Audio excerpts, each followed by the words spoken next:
the 5 reasons consultants can't and won't save you. 4 reasons. I think 4 is going to be good. There's sub reasons within the reasons too. Like this is a good list. This is a good conversation. This is a fun conversation. I can't wait. It's going to be great. No holds barred. Number 1, if they fixed you, they'd be out of work. Whoopsies. Right? Talk about having a conflict of interest, right? So the better that they make the client do, the better their chance of unemployment. Mm-hmm. Yeah. That's a problem. So for us as a company, like, we don't have contracts because that's what our competition would do. And people had, an apprehension to getting help because they'd be like, well, what happens is I'm locked into this contract. There's no value and I can't get out of it.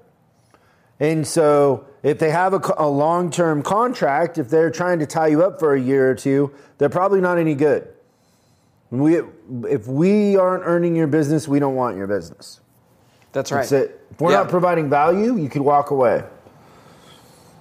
I think that's a great reason. I would really hesitate trying to get into a consulting contract with someone that wanted anything other than that my results speak for themselves. Yeah, it's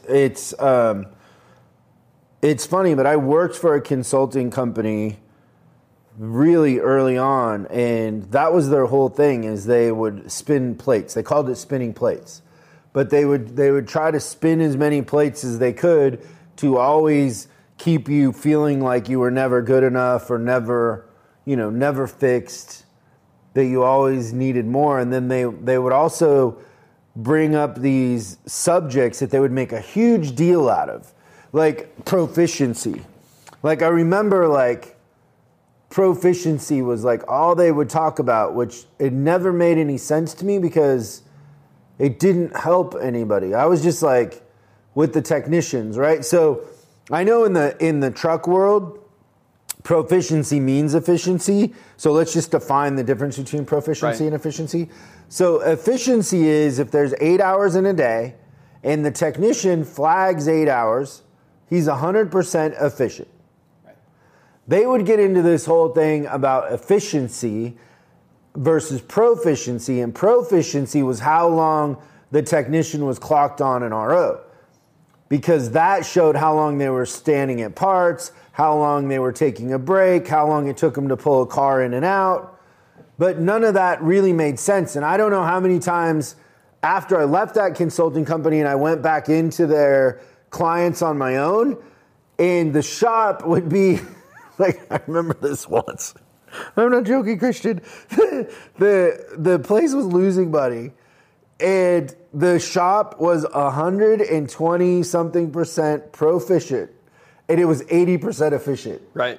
Because the technicians were really good at managing the clocking on. I was going to say, there's a line at the clock. Yeah, because they were all bonused on it. Right. So they had a bonus for the techs. They all made like so many dollars more if they were proficient, but they weren't efficient. And as soon as I switched it, they were over 100% efficient, and they weren't managing the clocking on and off of an RO. They were managing the production and getting cars fixed. Right.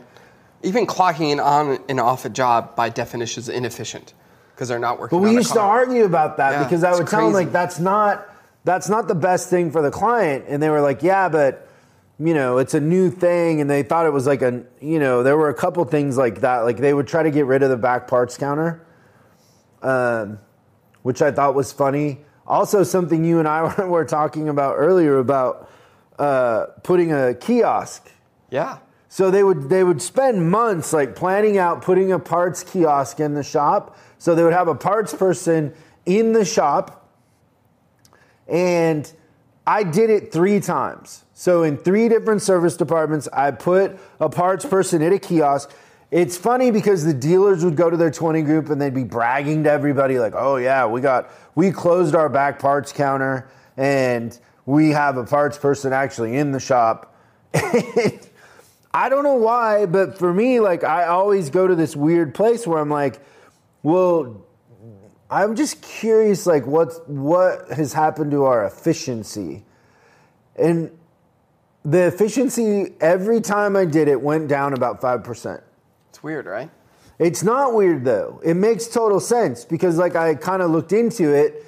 It's just like when those guys that started MPI, Les and all that, like his son called me and he's like, you know, I mean, they had problems because I would tell him like every time we put your inspection software in, our hours per RO go down.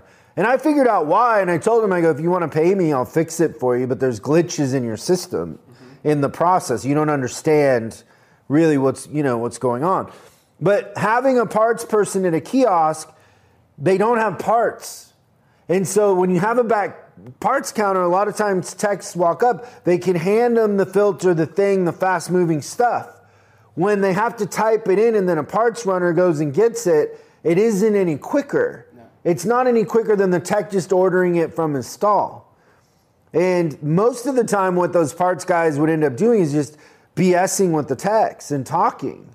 It doesn't really, them walking a little bit further to a back parts counter doesn't help. And in every situation where they've eliminated the back parts counter, I've put in at least one, even in big shops with 70 techs, they got to have a place to ask a question or actually interact with a parts person.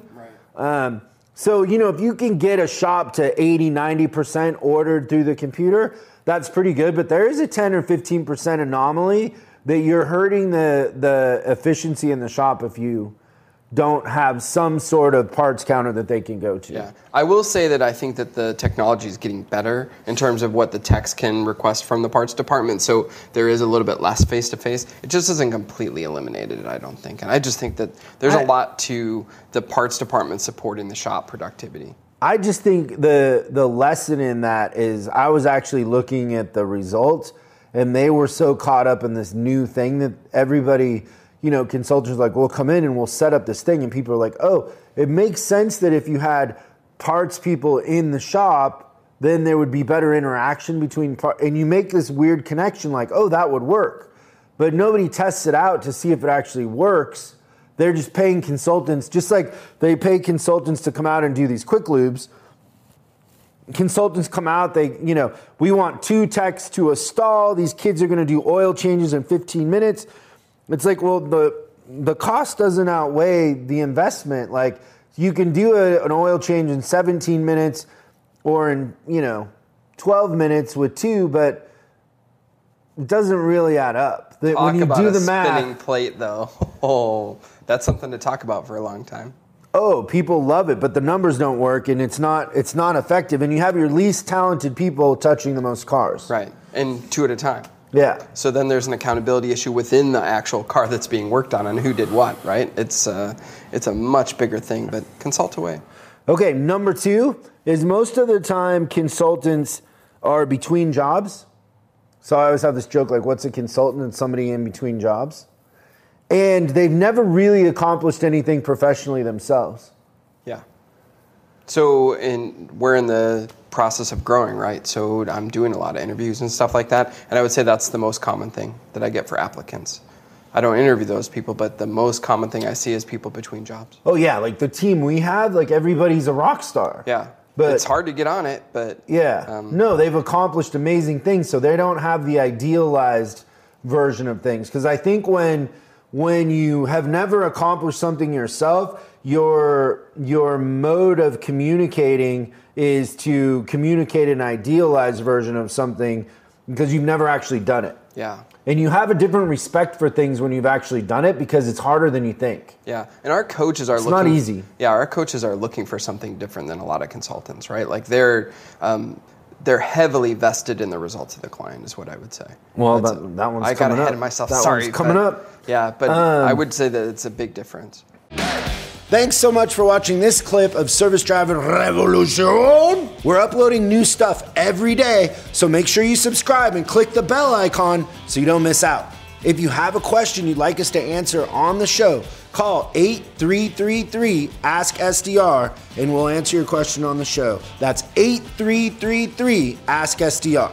For special deals on our books and training, head over to offers.chriscollinsinc.com. Now that's offers.chriscollinsinc.com. I'm Chris Collins, and I'll see you in the next video.